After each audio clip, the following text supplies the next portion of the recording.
coalition of humanitarian relief and feeding NGOs are telling government that charity begins at home.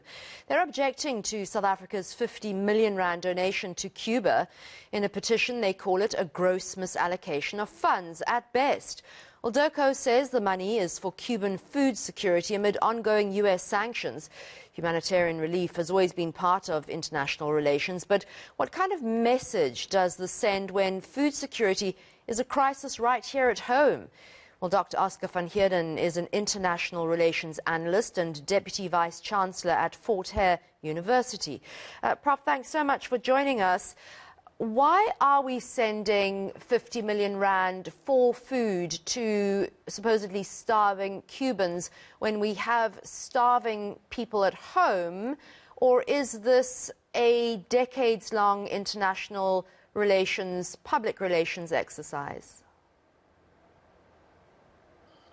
Thanks, Anna.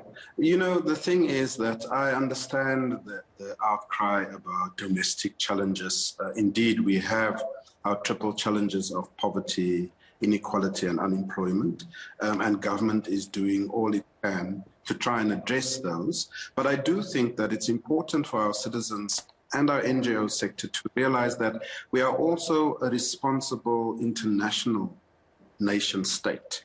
And we ourselves, as South Africans, got and received solidarity, humanitarian solidarity, from many countries, poor countries in Africa, in Latin America, and further afield in terms of the anti-apartheid struggle.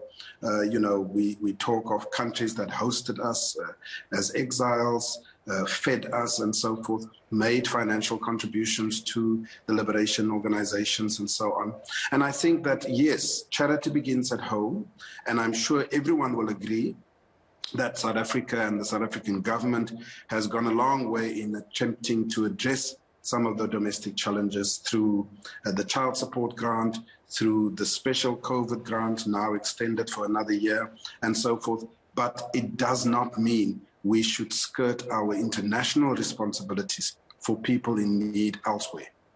I understand that we have a long history with Cuba. We had Cuban doctors coming here, which, of course, were paid to boost their economy because that's one of their biggest human exports, if you like. But can we afford to be reciprocate after so many years and be so generous internationally?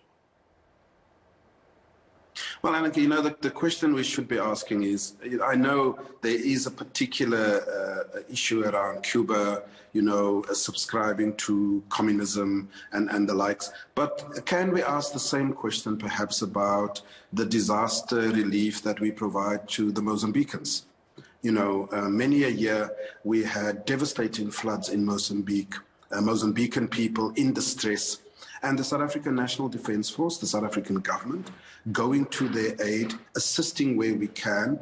And that is just one of many examples where there are hotspots in Africa, in neighboring countries as far afield as DRC and Central African Republic. We try and do our bit in terms of peace building, all a pressure on the fiscus. But it is the responsible thing to do, and it is the right thing to do. And I think that in the case of the Cubans, yes, they might be further afield, but the sanctions and ongoing embargo by the United States does mean that the country remains at high levels of poverty. There's food insecurity. And I think the South African government is saying, what can we do to relieve that? Why is there this divisiveness, this feeling of contestation when it comes to Cuba?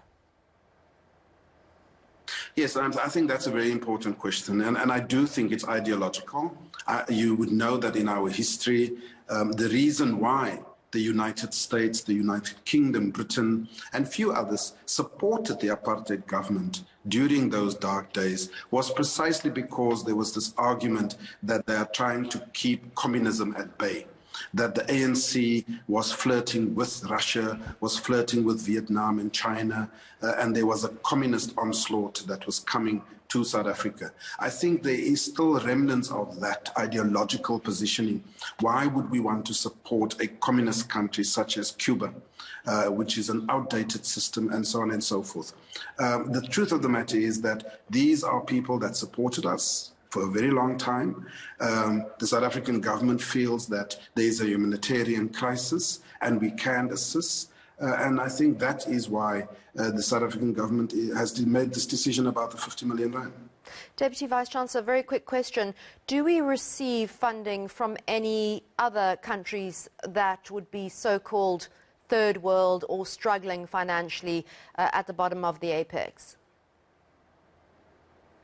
Not since the advent of democracy, no. There was a number of countries that obviously wanted to assist South Africa in making sure that our democracy takes shape and strengthen democracy. Yeah, I'm thinking of Germany, Japan, and a few other countries. But no, there is no countries that physically give resources to South Africa to try and assist the South African government in terms of their own triple challenges. Interesting. Thank you for your insight there. That was Oscar van Heerden, International Relations expert and Fort Hare University Deputy Vice-Chancellor.